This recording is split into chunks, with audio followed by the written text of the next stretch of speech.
Good evening, Keto and Wrestling, MJ Wrestling Shoots family. MATTROISE here with another live stream tonight of Dark Side of the Ring, the superstar Billy Graham story.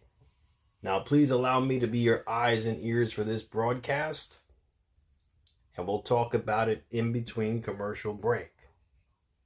All right, here we go. Amazing friends, family. Like I'm really happy actually.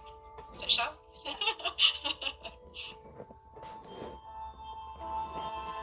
There we go, superstar Billy Graham. What's up, everybody?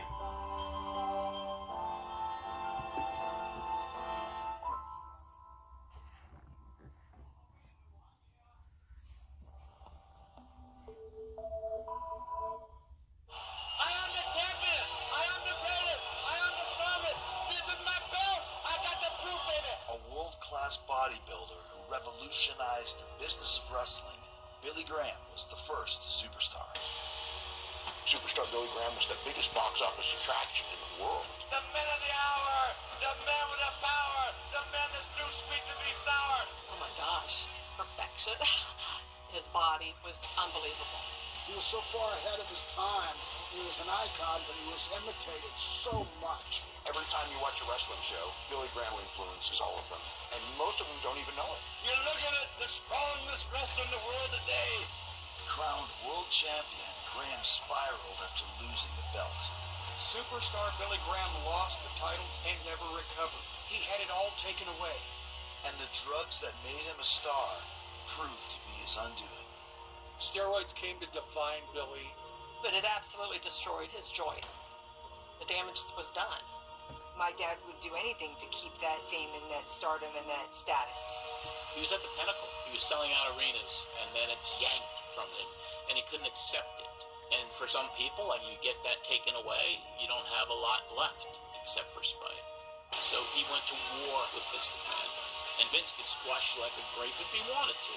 The rise of Superstar Billy Graham is fascinating, but the decline of Superstar Billy Graham is tragic. He overcame everything in life, from meager beginnings to be the champion of the world, but he killed himself in the process. Terrible. Superstar Billy Graham. There he is, Superstar Billy Graham, very charismatic, colorful individual. Look at the size of those upper arms. Ladies and gentlemen, they border on some 22 inches. My dad was always superstar. Since the day he was born, it was always in him. He's always been superstar. My name is Capella Flaherty, and I am the daughter of superstar Billy Graham. I remember being in a match with my brother, and the ceiling of the arena opened up, and the sunbeams shone down on my dad, and he just lit up. When that light shone on him, there was no getting away from it. Oh, they're superstar, they're superstar, they're superstar. He's Superstar Billy Graham. He was more superstar than he was Wayne Coleman, at least to myself and my brother. When he was Wayne Coleman, he was loving, and he loved us. But I think he loved being superstar a little bit more. Very loud, very boisterous, always trying to be the center of attention, and if he wasn't, he would make sure that he was. That's just who my dad was. I'm Joseph Michael Maluso, and I am the son of superstar Billy Graham. My dad was always on, even when the camera wasn't on him. If you don't have a color television, go out and hop your car and buy a color TV so you can see Superstar Billy Graham in living color. In the late 1970s, superstar Billy Graham was on top of the world, redefining the look, the style, and the idea of the perfect professional wrestler. Superstar Billy Graham was the world champion of the biggest wrestling company in the United States. The look is what made Superstar Billy Graham. Nobody in that era, nobody looked like him. I'm Dave Meltzer, and I've been covering pro wrestling for just over 50 years. He had the bleach blonde hair and was legitimately very, very strong guy. He was very flamboyant. Whatever it is, superstar Billy Graham had it. He had all the charisma, he had the body, most guys look like Chief J Strongbow. A little bit of a pot belly, a little bit flabby arms, but Billy had a physique that was phenomenal. The body in wrestling wasn't crucial until Billy Graham. I'm Jim Cornette. I've had a 40-year career in professional wrestling, but for even longer than that, I've been an historian. He wasn't a polished in-ring performer, but he looked great and he could talk. This is the beauty of a champion. This is the brains of a champion. Look, look, look. Before making it big in New York, Billy Graham had first made a name for himself as a teenager growing up in Arizona. He was a competitive bodybuilder, and 1961 was Teenage Mr. America. He was a born athlete and was self-made. When he was in his teens, he took to weightlifting, and he would pour concrete into coffee cans, and that's how he would lift weights. I think that was just what made him feel good. It probably gave him some strength. When he was younger, his dad used to be very physical, abusive with him, and my dad would get hit with the belt. One day my dad was just big enough and grabbed the belt out of his father's hand, and that's when he knew the beatings were over, and they were over. Because he showed, look, I'm bigger than you now, I'm stronger than you. You can't beat me anymore. Eager to put his physical attributes to work, Wayne Coleman travels from Arizona to Calgary, where a failed attempt at Canadian football stardom leads him to the legendary Stu Hart. Billy walks into the gym and meets Stu. Stu's just enamored by the size of this guy. He was just a specimen beyond description. My name is Steve Strong, and I was a professional wrestler for 19 years. And superstar Billy Graham was one of my best friends. There's a carte blanche about the dungeon and Stu Hart. If you broke in with Stu Hart, you could pretty much stamp your pass to whatever territory you wanted to go to. And Super worked up there for a while and left and started his career. Back in Arizona, a chance encounter with another wrestling legend sets Wayne Coleman on the path to greatness. We will be the International Tag Team Champions as soon as that match comes off, and it's going to be the greatest match. The Graham family legacy in wrestling is one of the most famous in the history of the business. In the early 70s, Dr. Jerry Graham is broke and drunk, and he thought, maybe I need another brother. I just returned from Calgary, and I said, I don't have anywhere really to wrestle now. And he said, well, why don't you just become another Graham brother? What name do you want? I said, well, I really like the Reverend Billy Graham. He said, that's a good name. You're my youngest brother, Billy Graham. And superstar Billy Graham is born.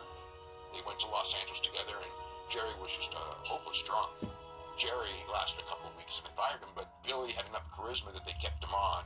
I am a reflection of perfection, the number one selection. Got it.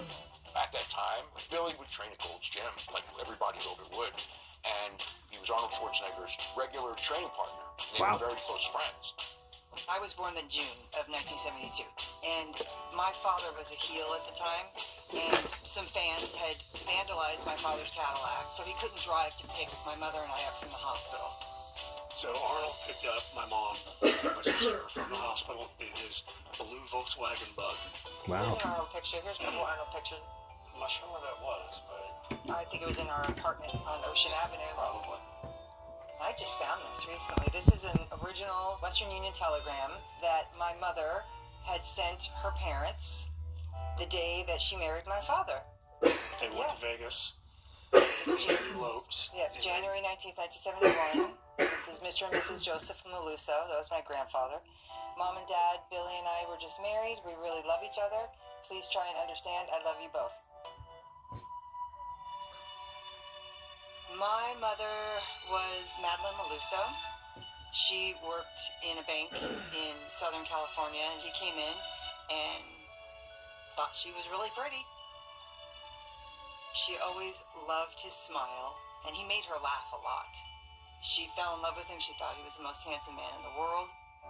She got pregnant with me, and they got an apartment in Santa Monica, California.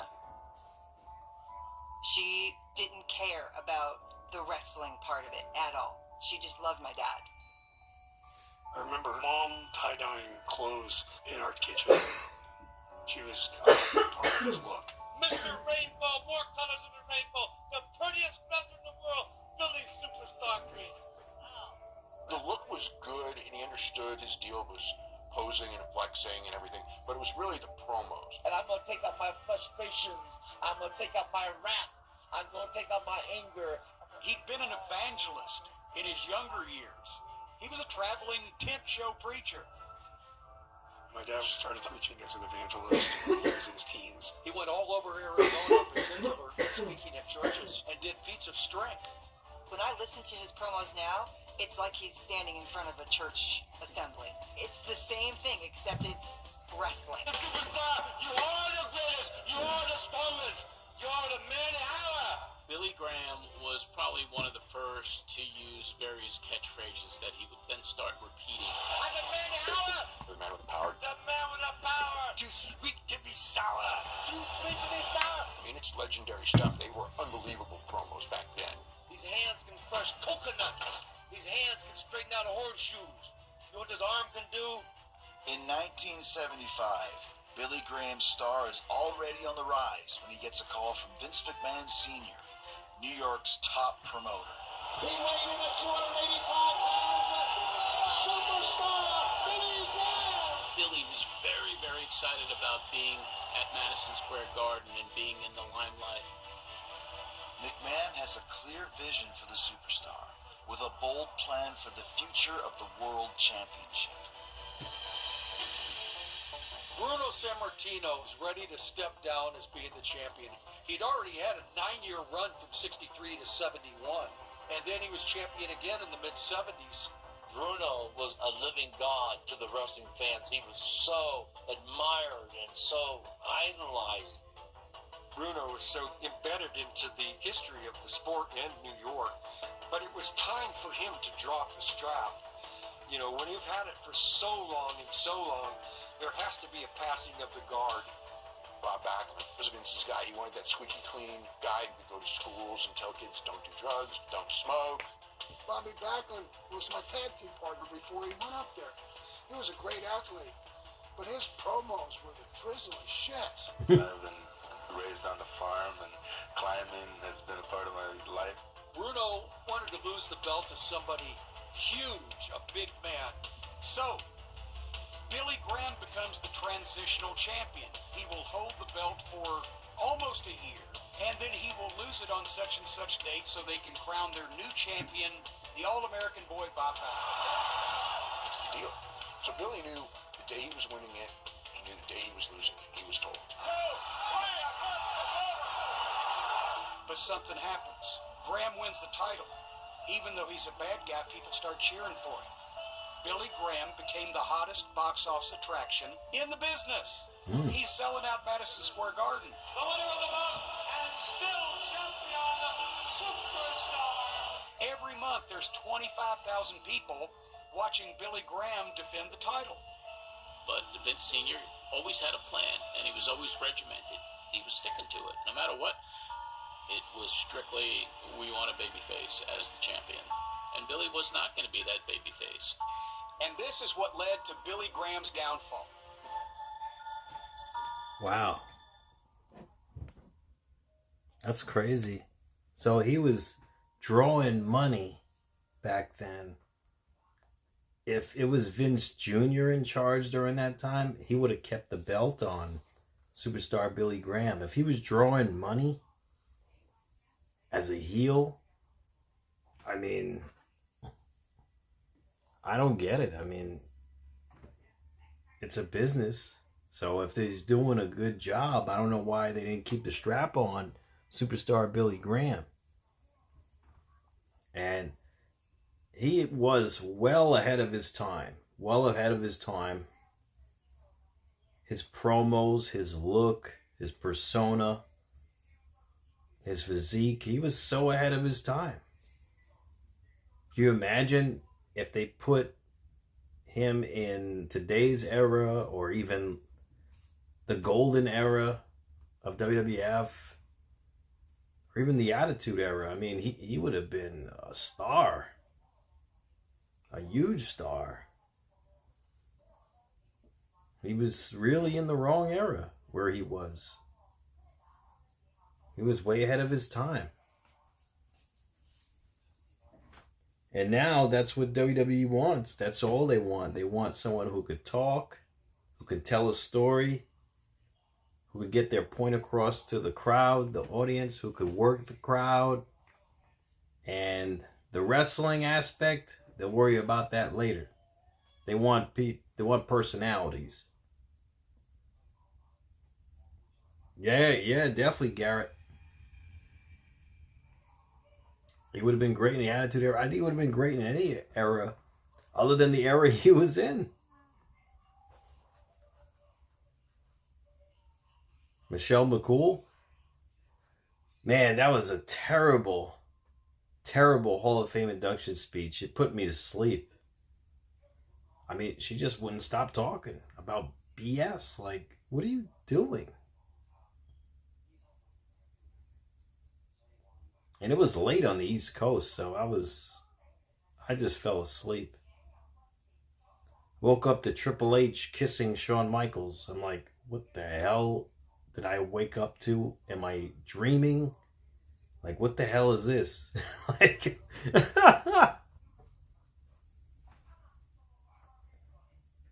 Triple H gave a very long speech too. Almost like 40 minutes, I think. He gave almost like a eulogy speech, like the Warrior. That's why I was getting kind of worried. I'm like, wow, he's giving his own eulogy here. Like, I hope he's okay. Because Warrior did this 10 years ago, and we know what happened to him. The roast of WrestleMania? Oh, I didn't see it. Was it funny?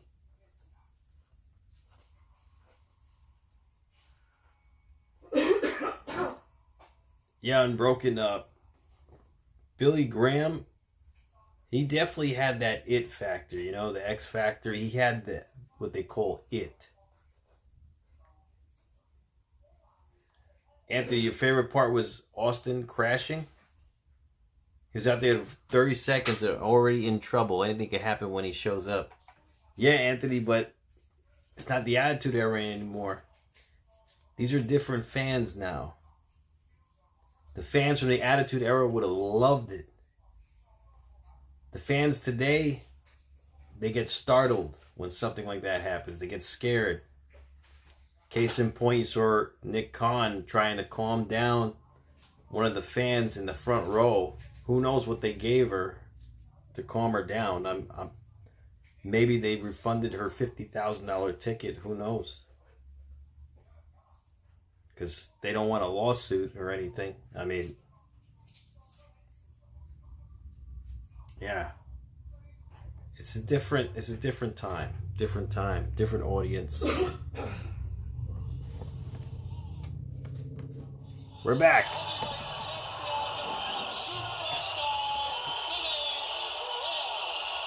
Superstar Billy Graham's reign as champion ushers in an era of good fortune for his family. We had a very nice house in New York. We had maids in New York. We had a 3-story home in New York. We had a limo. We had a lot of money. I remember going in their bedroom and I found his championship belt. I'm like, ooh, this is cool. And I took it out and I laid it on the bed. I was shining his belt so the gold would sparkle and the little gems, and then I put it back so I didn't get in trouble. But for Billy's wife, Madeline, and their children, those good fortunes prove short-lived. I know he loved my mother, but there was something going on while he was married to my mother. I remember him talking to my mom when he told her that he wanted to divorce her. I was hiding behind the couch. She's crying, and I'm looking at my dad, and he's breaking my mother's heart right now, saying, I'm in love with Valerie. When I was 18 years old, I met him at an IHOP. It was right next to the hotel where he was staying. And I would go and sit at the IHOP just to get a glimpse of him. And that particular night, they came in and sat down at the table next to us and just started talking.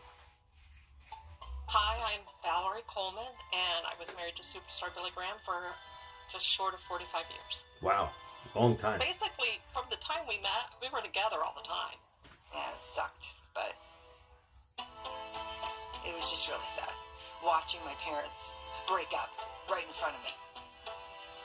It was probably almost a year before he told me about his family.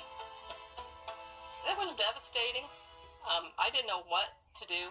I was very conflicted, but ultimately, I didn't leave him, and we were married a couple of months later.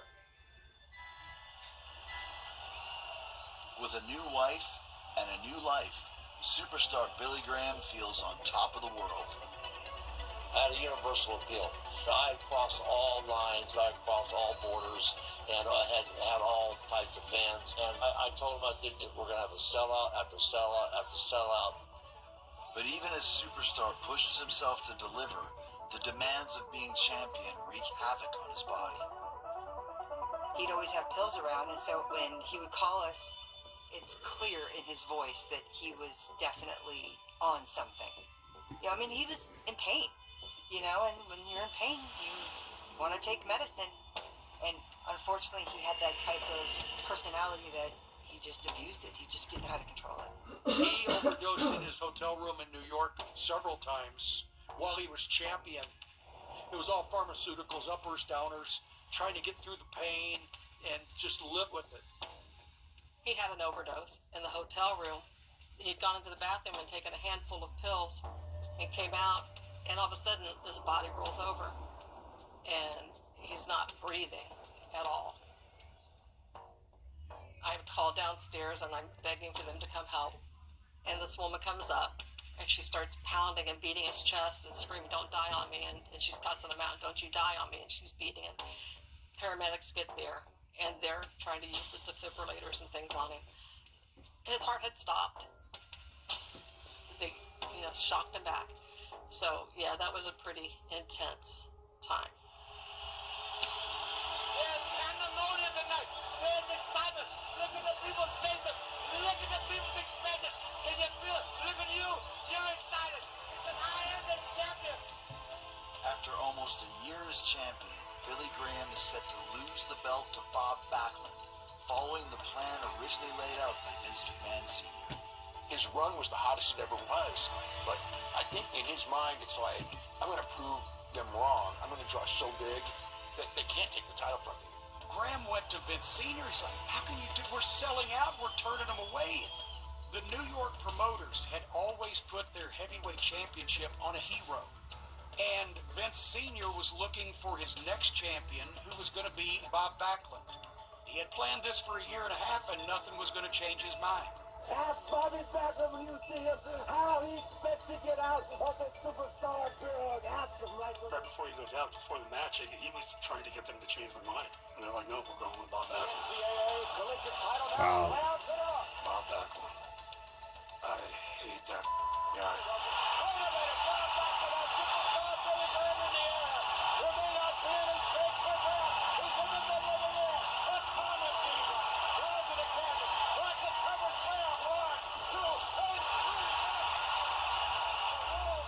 Wow. He was the biggest box office attraction in the business, and it was taken away from him. He couldn't understand why.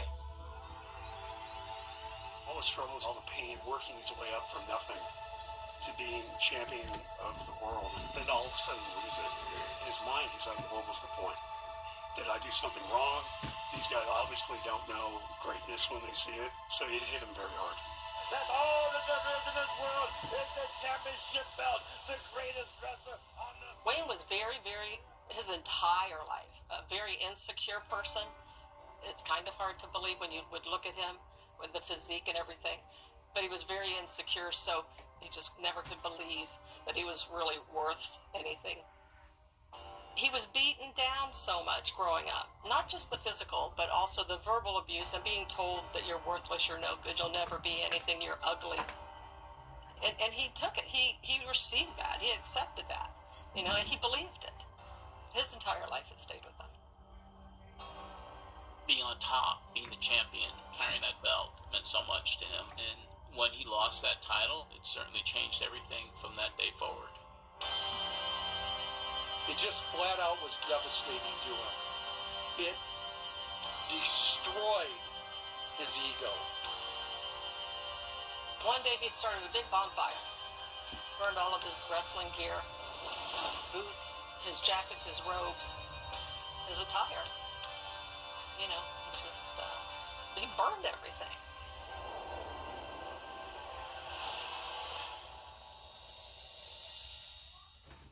Wow. Everybody wants to be the most feared guy. So, yeah, that's too bad. Yeah, I mean, they took that away from him, that title, historic title run. I mean, it's too bad. I mean, he was doing great. I don't get it. Like I said, it was a different era. If Vince was in charge, he would have saw the numbers. He would have said, hey, we got to stay on track with this. Bob Backlund, yeah, David, yeah, he's unfortunately suffering from Alzheimer's now. Poppy is the new pope, Eric. Well, you never know, right? He's got very good standards, Poppy. He's quite biblical as well. Very good morals, and he's very noble.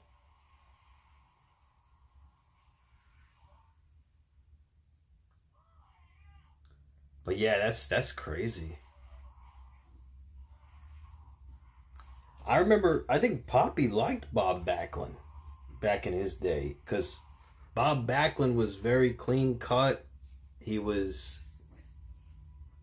over the top. He was very straight to the point. And he had a good message. Take your vitamins, say your prayers. He was doing that before Hulk Hogan. He was doing that before Hulk Hogan. Hulk Hogan must have took that from Bob Backlund, and Hulk Hogan must have took some look from superstar Billy Graham. So, I mean, that's basically what happened.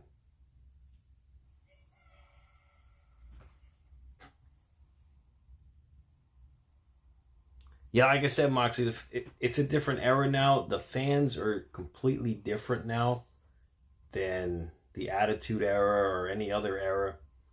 Fans get offended now. You got to be careful. They get upset. They get scared. I mean, that's basically what it is. It's a new era. It's a completely new era.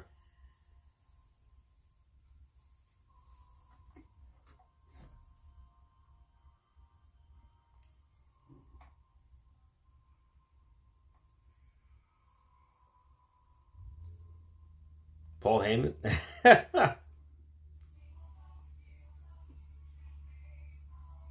That's wild. Yeah, Paul Heyman could get real. It could be real serious, you know. I remember his Hall of Fame induction ceremony. He could shoot from the hip. All right, we're back from commercial break. It was his life. It was bigger than I could even understand. Some guys can't take it. He wasn't mentally capable of seeing the light in other places. Hi, I'm Steve Kernan. I've been in professional wrestling over 40 years, and I've shared a locker room with superstar Billy Graham.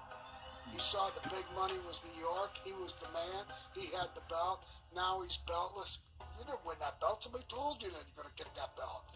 It's not real, the part about you're a champion or you're not a champion. It's not real. Like a year later, Billy's running a lawn care business or something in Arizona. You know, wrestling on Friday nights. I mean, he's out of it so much that people thought he died. It's in the paper, he's dead. Wow. Gorilla Monsoon wrote that it's tragic news. Billy Graham has died from cancer. And for a couple of years there, I mean, he was right. That superstar Billy Graham was dead. When he lost the belt, that was the beginning of his decline, and a lot of it was mental. We went back to Phoenix, and Too he didn't bad. know about withdrawals. And he just cold turkey stopped taking pills on our road trip and we were in this, ran down to the hotel in New Mexico, and he had a grand mal seizure. And I called paramedics, and they thought he tried to kill himself. So he didn't try to kill himself, he's actually trying to live. And instead of going home, he went into a rehab. But it didn't work, it didn't last. I was so afraid of him dying. I was naive enough to think I could love him back from whatever brink he was on. Broke and frustrated by his stagnant career, Graham seeks to reinvent himself and get back into the business that made him famous. He was so crestfallen that he wanted to reinvent himself and do it in a vindictive style that would say, screw you if you didn't want that original superstar, I'm going to give you something else. He comes back to the WWF, bald head, much smaller, looked like a completely different guy, and he claimed that he had left wrestling and he'd become the world's martial arts champion. When I give him a superstar chop, the people will fall out of their seats. You'll fall out of their seats. Drop it. I watched him one of the very first times I did. I said, what the is he doing? This isn't the superstar I remember. Superstar! He would just do karate chops. He had a black belt. Just like kind of stood there, was pretty immobile. It was like really lame, and his wrestling wasn't good at all at that point. He was covering up his body all of a sudden, like with his judo jacket on, you know, and he looked kind of hokey, kind of like a guy that fell out of a third-grade judo class. So bad. He just looked so defeated. He just was not the same person. It was something he did out of being desperate to get back into the limelight. Superstar in big trouble. Unfortunately, Billy's body started giving out. He started getting hip injuries. That was a sad time. I look at him when he was like that, and it just makes me so sad because he was so thin, he was so high on pills, and he did not know who he was. Everything has been said, everything has been done, all the preparation, everything is ready. He just looks so sick to me. It's hard for me to look at him during that time. Terrible. It really is. I don't like it. That's one of the darkest times of my life, when I started using pain pills and sleeping pills again. That's when he became emaciated. And I mean, he looked like he was dying. It was a horrible time. I mean, McMahon had aspirations to push him to the moon, but Billy lost his mojo. It was gone. Look at this. Look at the shot. Less than a year into his return, Billy Graham leaves the WWF for a second time. Who knows what the plans were for him?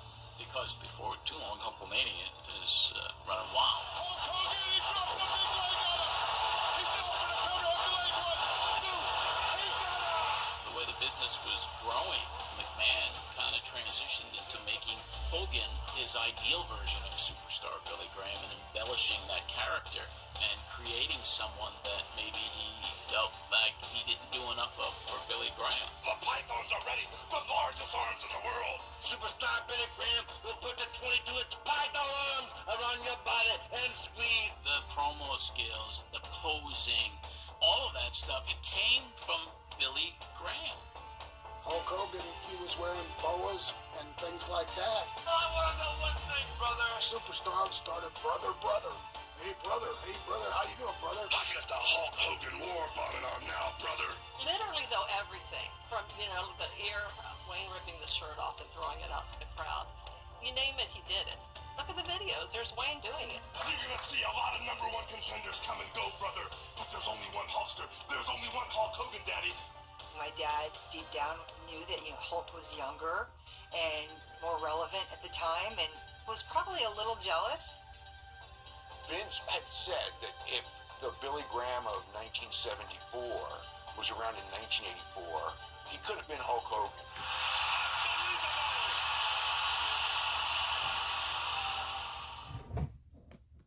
So I just said that earlier, actually, about the Hulk Hogan stealing his whole character. Superstar Billy Graham, he took the whole character. See, just 10 years after, he took the whole character. and rebranded it and made it his own. And it's really a shame. And then he took the take your vitamins, say your prayers from Bob Backlund. So Hulk Hogan just took everything from everybody, just rebranded it into his own. David, you think Superstar Billy Graham was 20 years too soon? Yeah, he was just in the wrong era, you know? Wrong place at the wrong era. He was made for big time, you know, for the next generation of superstars, you know, and he was just in the wrong era. According to the show, it was only 10 years too soon. 10 years later, he could have been Hogan. He could have been Hulk Hogan. Way ahead of his time. Yeah, I mean, way ahead of his time.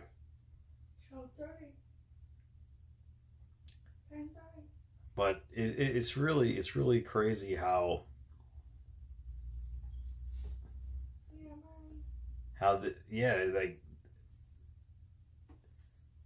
how they just, some of these wrestlers steal from other wrestlers and they don't give any credit where credit is due.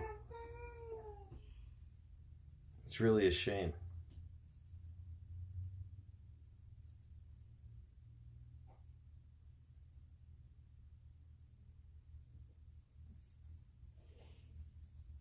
Yeah, I wonder what's going to happen with Cena moving forward. It's crazy.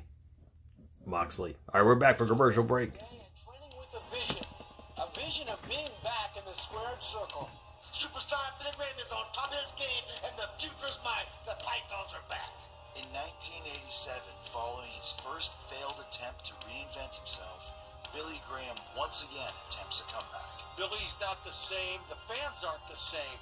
And Billy was more considered an old-timer by 86 and 87.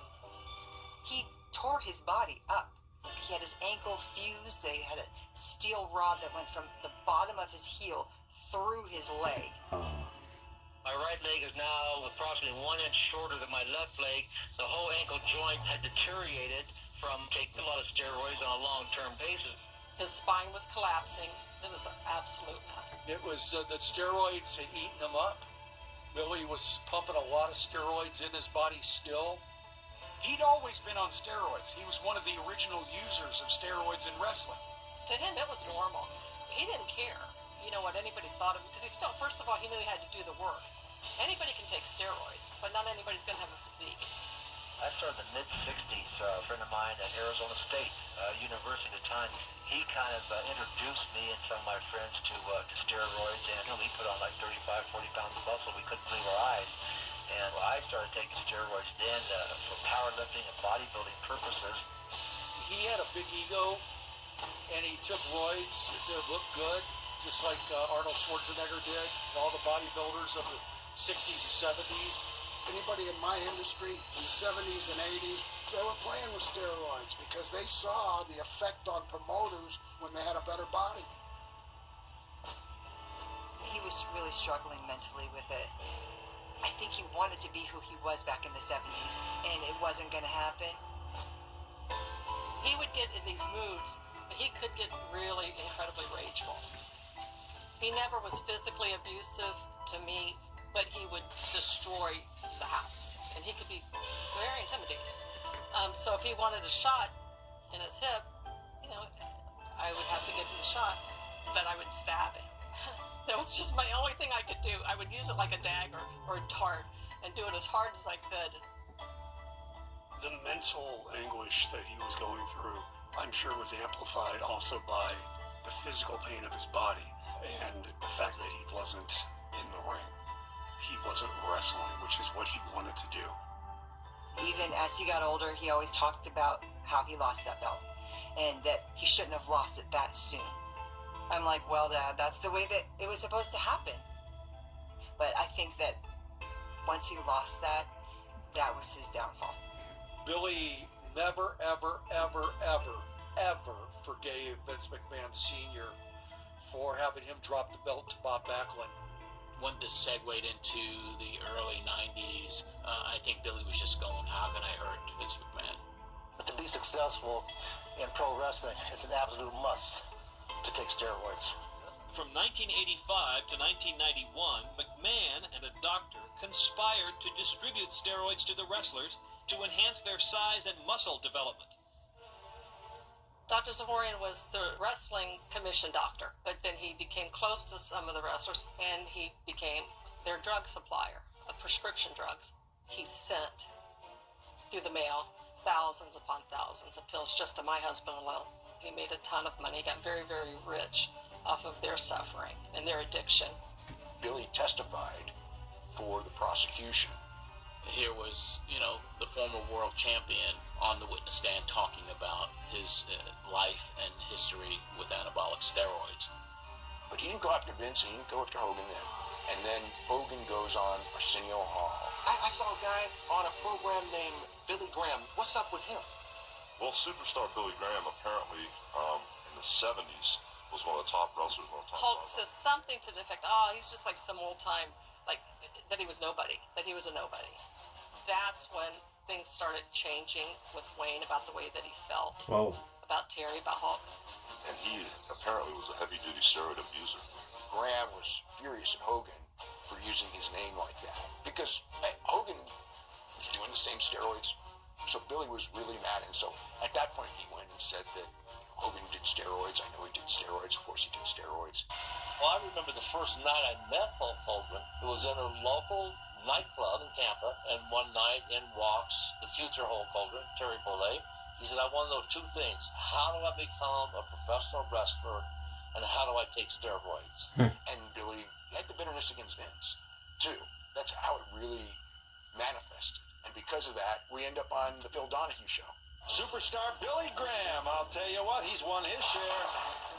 It's Billy, it's Bruno, it's myself, it's Meltzer, and then we found out that McMahon was, in fact, going to be there. They want to do a story on steroid use in wrestling. The tension you could cut with a knife, and Billy wanted to unload. The selling of drugs by Dr. George Zahorian that's gone on for 15 years in the World Wrestling Federation. Billy said, I shot Hogan up with steroids. I've injected the man myself probably a half a dozen times. And Vince just goes, you're lying, you never shot Hogan up with steroids. When Vince looks at him and he says, superstar, you know that's not true. I literally started to cry in the audience. I knew when Wayne was lying. I think he had an enormous amount of guilt over it after it was all said and done. He's human. It's just a human being. It's just a man. And he was bitter. And he was hurt. I mean, when you've been physical since you were 10 years old, and all of a sudden he's crippled. I mean, there's this awful, awful bitterness towards certain people, and Vince happened to be one of them.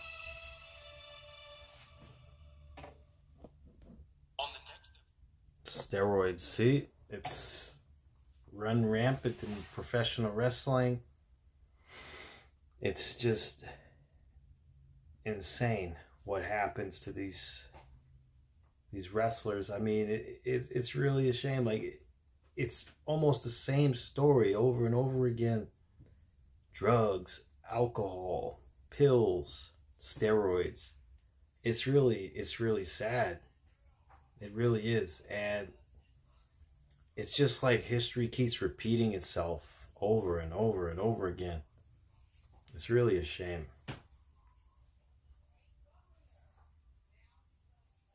I remember Hulk Hogan lied on the Arsenio Hall show.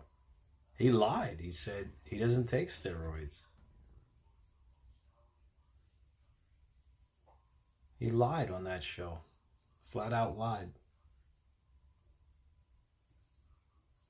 And I don't know if that was to protect his image, to protect the WWF at the time, professional wrestling in general. It's really a shame. Moxley says that was Hulk Hogan that took them, but not Terry. That's right. Just like the steroid trial or the Gawker trial with Hulk Hogan. He used that argument. He said, I'm Terry Bollea. I am not Hulk Hogan. That is my anonymity. My anonymity is Hulk Hogan. I am Terry Bollea. And the prosecution just couldn't get around that. And that's probably why they lost. They couldn't get around the fact that Hulk Hogan is a character that Terry Bollea portrayed. They're not the same person. They're not interchangeable. That's his character that he plays, like a movie star in a movie.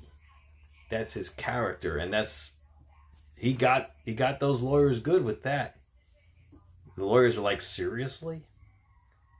Yes, I'm serious. Hulk Hogan said, yes, I'm serious. I do not have a 12-inch, you know what? Hulk Hogan, on the other hand, does. My character does. But Terry Bollea does not. Billy's relationship with his children unravels. There is a difference between a dad and a father. Father's somebody who, in every aspect, is always there for the children. And my father was a dad because he got my mother pregnant with me, and that's kind of it, really. I mean, I hate to say this, but my father never really paid child support ever. So my mother went back to working at the bank. My mom was working a lot, doing 2 or 3 jobs, but she would make sure that me and my sister ate. She always was verbal about how hurt she was, but she loved until the day she died. I mean, my mother never remarried. He'd moved on, he married Valerie, fell in love. We were part of his past life, and he never helped us. There was never a father figure in my life. I never respected the guy as a kid. I never respected him as I got older. He made me very angry about how he treated myself and my sister and my mom. He made me very angry. I mean, it was heartbreaking. You know, because I look at him and I love him. You know, and I just wanted him to want to be with us. And he didn't want it. He just didn't want it. Joey knew that my dad, I think, loved me more than him. My brother was born sick. He was born with a hole in his heart. So I think because my brother wasn't perfect, my dad kind of pushed him aside a little bit. He would forget my brother's birthday all the time because my dad didn't really care about him. When I was 18, I changed my name from Joseph Cole Coleman to Joseph Michael Maluso because Maluso is my mom's maiden name. I decided I was moving on from who my dad was in my life, and I was hoping it hurt him when I did it. That destroyed him. It broke his heart completely. He hurt me my entire life. I made him upset or mad at me. Tough shit, I don't care. He loved those kids so much. He didn't know how to be the dad that he wanted to be. He never had a role model. Unfortunately, so much of his life was defined by his dad. I'm very happy that he found Valerie and they were in love for so long because they truly were meant to be together. I don't like the fact that he treated us as if we weren't there anymore. I just knew that my dad was full of shit, but I accepted because I loved him. But my father was not invited to my wedding, so my brother gave me away. I was lonely. I was depressed. And I'm telling you, I felt every emotion that you brothers have felt in your life. Alienated from his children and the world of wrestling, Wayne Coleman returns to his roots as a preacher. He didn't have anything else, and he knew he was good at ministry, so he went back to that. I think as he got older, he went full-blown with the church and maybe to make amends to God for the sins that he committed in his life. He truly believed, and I believe it as well, that his true calling was for ministry. Wayne wrote a play called The Empty Ring. It was Wayne's life story, and it was a wrestling ring, but it was empty for him. There was no fulfillment. And Jake the Snake played Wayne's part, I wanted my daddy to look me in the eye and say, son, I'm proud of you. He couldn't do it. One scene was a hotel room, and he overdoses in the scene, and it shows him like taking the bottle of pills, and it's very dark, and there's a lot of demons all around Jake. They're swirling, like trying to get him. But ultimately, it's a redemption story, and it was so emotional for me to watch that because it was so real, you know, and it was his life, and it's what we lived. You could see like this peace and this joy inside of him. But even as Graham finds peace, the damage to his body from years of wrestling and drug abuse continue to take their toll. He had contracted hepatitis from, I think, a cut on his knee from wrestling, is what he told me. The common belief of the doctors is that I probably contracted hepatitis B from the commingling of blood, because that's the only way you get it. And of course, you know, back in the 70s, all the matches were pretty much blood baths back then. His liver was like turned to a rock. It just, the years of abuse on his body and all the drugs he was doing. One night, we're laying in bed, and he coughed, and I felt something wet hit me in the face, and I jump up and turn on the light, and I'm covered in blood. And he was bleeding out. We got to the hospital, and they said there was nothing they could do for him. That's when they told us he's got stage 4 liver disease. He has to have a transplant. He was getting sicker and sicker and sicker, and he's like, I've only got like 6 weeks max. Yeah, that's sad. That's really sad. Man. Hepatitis, yeah, I mean, yeah, you get that from blood on blood, and yeah, it's terrible. I believe, I remember Abdullah the Butcher gave that to somebody too.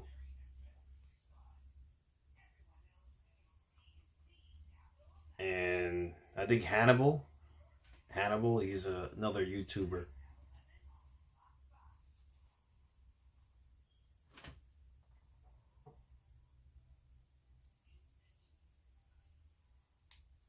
What's up, Rorito?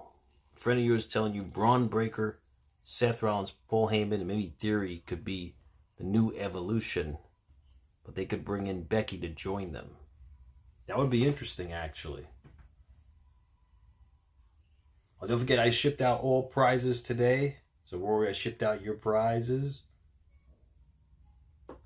I shipped out Maroney's prizes and Hannah's. Just so you guys know. So hopefully you guys get it by the end of the week, your prizes. Because if you guys don't know, I give away prizes for every PLE. Top 3 wrestling trivia scores win a prize. For WrestleMania, I gave away a Rey Mysterio ring-worn mask. A NWO 3-pack pop figures, a Hulk Hogan pop figure, a WrestleMania keychain, a John Cena lock and chain, and last but not least, an Ultimate Warrior pair of sunglasses. So that was pretty cool.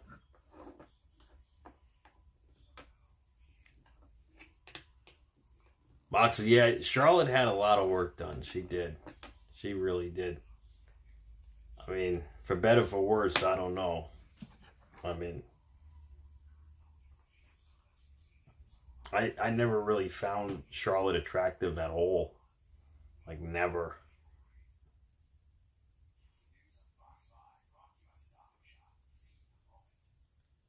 No, Roy, you won 56 prizes?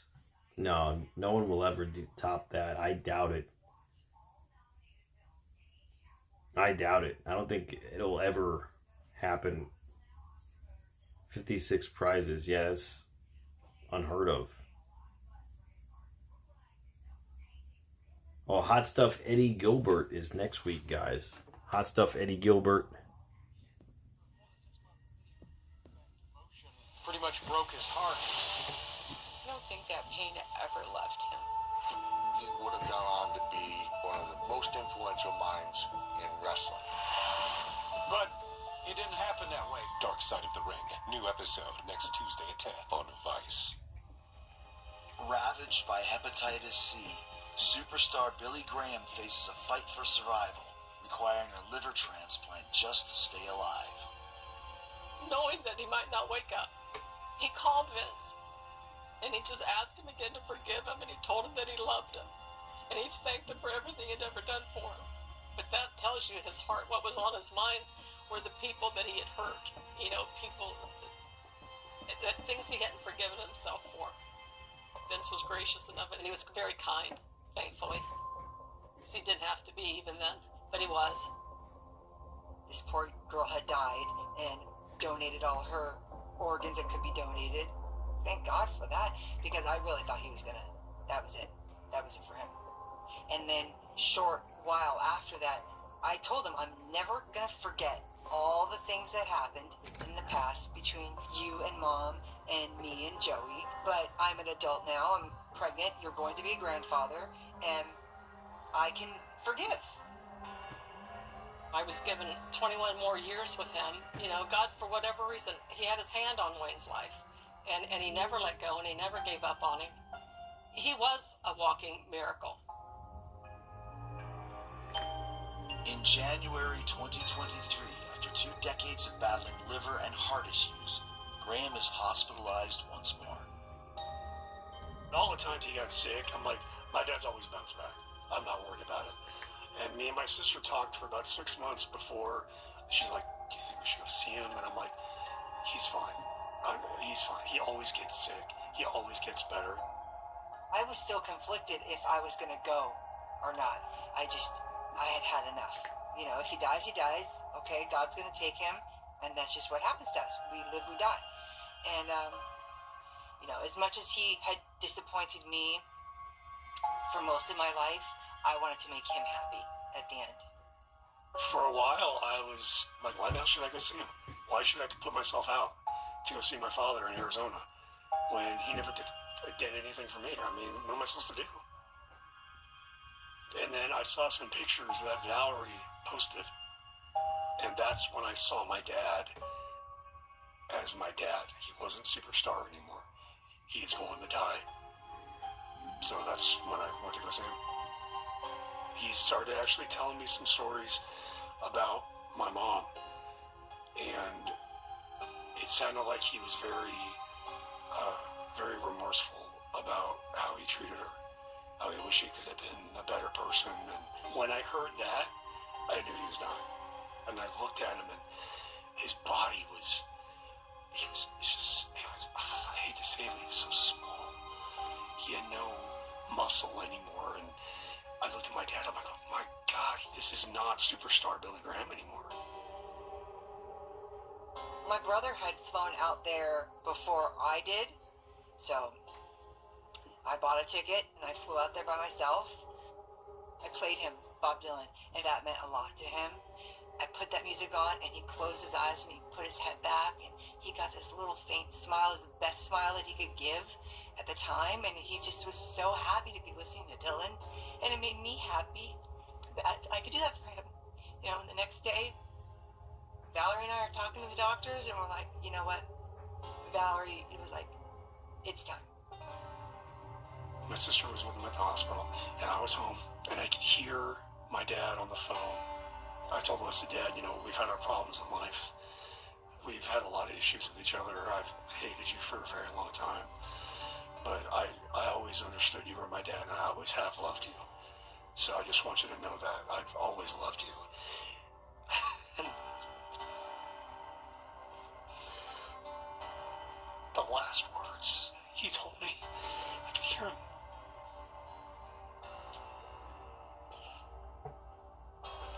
Trying to get the words out. He just said, I love you. And that's the last thing. That's the last thing I heard from my dad.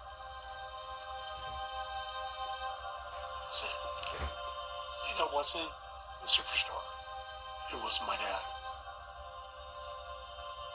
He's been gone for 17 months, but there's no relief. There's not. I just miss him. I can't even describe it, so. He was appreciated. He was loved. He was admired. He was respected. He is superstar Billy Graham. He's missed. You know, he's missed by so many that he would never have imagined missing, but he is. It's a tragic story because of somebody who had it all and who lost it all. I am happy that he had God in his life. I'm not happy about all the other things, but I am happy that he is my dad. I understand where he was coming from more now, the job he had and the life that he was trying to have and who he wanted to be. He was superstar Billy Graham.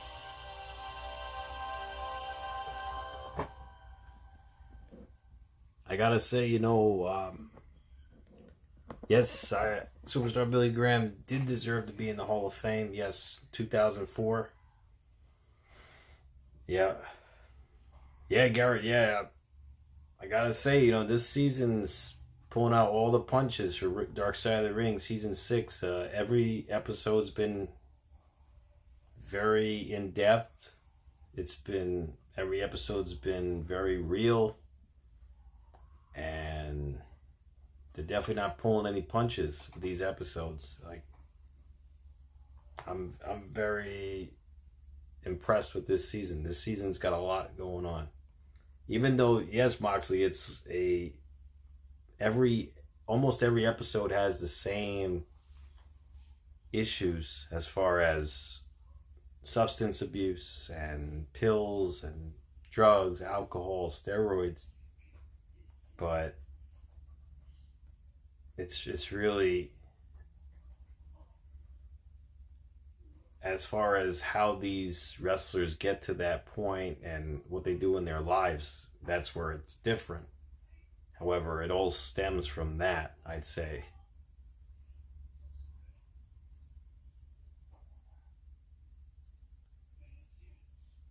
Well, Roy, before we were talking about Superstar Billy Graham was way ahead of his time, and he was like the Hulk Hogan back then, and Hulk Hogan stole his whole character, basically. Hulk Hogan stole his whole character. And they actually mentioned that in the episode, too, tonight. So, he was just way ahead of his time. He had a great physique, great look. He could talk. He could work the crowd. And that's what WWE wants, you know. And they could care less if you could work in the ring. I mean, work in the ring is important. However, you got a good look. You could talk. That'll carry you far. A good look and you could talk. That'll carry you very far. Just like Warrior, yes. That'll carry you to the top. Being a world champion. You got a good look and you could talk. That's it. The moves will come later.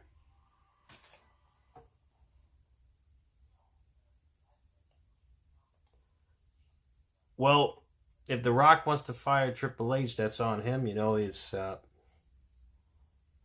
I don't have any quarrel with that. I mean, if they want to do that, that's on them, you know.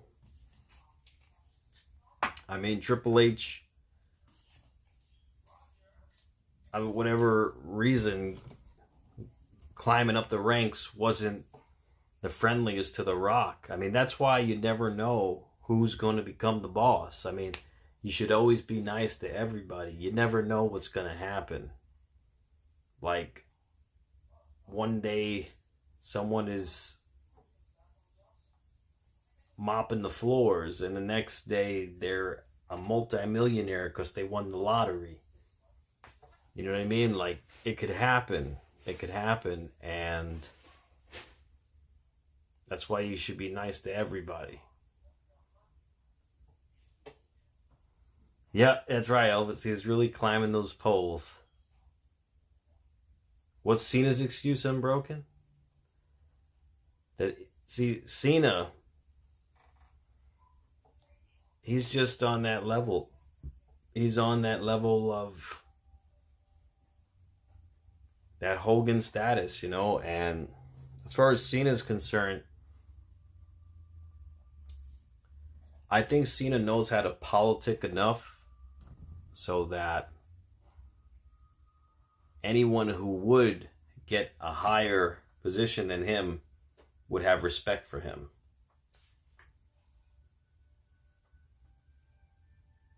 That's great, Maroni. So we'll wish you happy birthday next Tuesday.